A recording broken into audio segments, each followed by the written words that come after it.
दिल्लीमध्ये लाल किल्ल्याबाहेर झालेला स्फोट आत्मघातकी हल्ला असल्याचा संशय. फरीदाबाद मॉडेलमधील दहशतवाद्यांचा सहभाग असल्याचा संशय. मृतांची डीएनए टेस्ट होणार.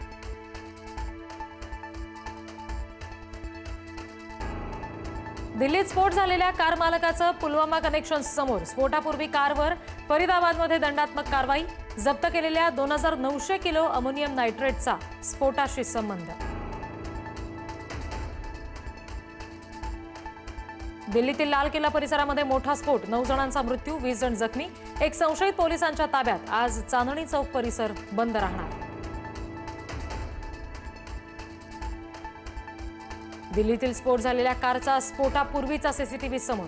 कारमध्ये फरीदाबाद मॉडेलच्या प्रमुख सदस्य असलेल्या डॉक्टर उमर मोहम्मद असल्याची माहिती.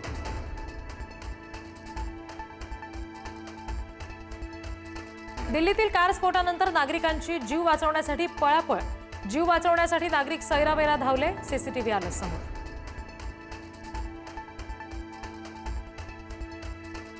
दिल्ली कार स्फोट प्रकरणाच्या तपासाला वेग. एफएसएल, एनआयए, एनएसजी टीमकडून घटनास्थळाची पाहणी.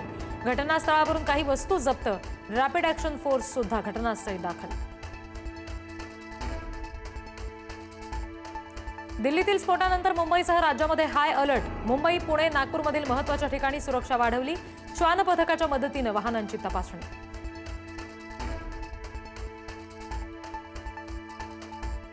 दिल्लीतील स्फोटाप्रकरणी अमित शहांनी बोलावली उच्चस्तरीय बैठक. तपास आणि सुरक्षा व्यवस्थेबाबत बैठकीत सविस्तर चर्चा होण्याची शक्यता. काल शहांकडून घटनास्थळाची पाहणी. बिहारमध्ये दुसऱ्या टप्प्यासाठी आज मतदान. 122 मतदारसंघांमध्ये 1302 उमेदवारांचं भवितव्य ठरणार. 14 नोव्हेंबरला मतमोजणी. पार्थ पवार जमीन घोटाळा प्रकरणामध्ये अंजली दमानिया बावनकुळेंची भेट घेणार. दमानिया पार्थ पवारांविरुद्ध रितसर तक्रार दाखल करणार. पार्थ पवारांनी 1800 कोटींची जमीन 300 कोटींना हडपल्याचा दावा.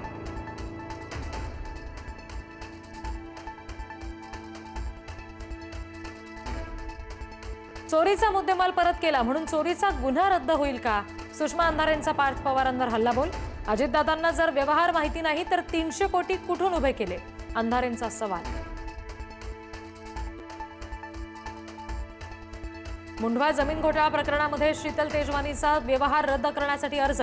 शीतल तेजवानी भारतातच असल्याची माहिती. तेजवानीला अजूनही अटक झाली नसल्याने पोलिसांच्या कार्यक्षमतेवर प्रश्नचिन्ह.